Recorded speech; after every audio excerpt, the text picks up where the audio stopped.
কাতারের নিউ রায়হান থানা শাখা বিএনপির আয়োজনে ঈদ পুনর্মিলনী ও আনন্দ ভ্রমণ অনুষ্ঠিত হয়েছে। কাতার প্রতিনিধি আবুল কালাম ফয়সাল জানান, কাতারের আল ওয়াকরা বিচে এই ঈদ পুনর্মিলনী ও আনন্দ ভ্রমণ অনুষ্ঠিত হয়। নিউ রায়হান থানা বিএনপির সভাপতি HM আবু বক্করের সার্বিক তত্ত্বাবধানে অনুষ্ঠিত আনন্দ ভ্রমণের প্রধান অতিথি ছিলেন কাতার বিএনপির সভাপতি আবু সাইদ।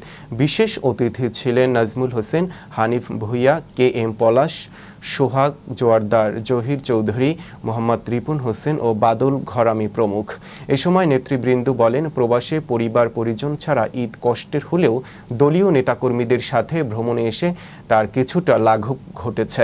মরুভূমির দুদু প্রান্তর আর সাগরের কলকল শব্দ আমাদের মনে ভিন্ন রকম এক অনুভূতির জন্ম দিয়েছে। শেষে উপস্থিত নেতৃবৃন্দ সুন্দর আনন্দ ভ্রমণের আয়োজন করার জন্য কাতার নিউ রায়হান থানা বিএনপির সভাপতি HM আবু বক্করের প্রতি ধন্যবাদ ও কৃতজ্ঞতা প্রকাশ করেন। আগামী দিনে যে কোনো পরিস্থিতিতে, যে কোনো ওয়েতে আমরা সবসময় তৃণমূল পর্যায়ে কাজ করছি, ইনশাআল্লাহ।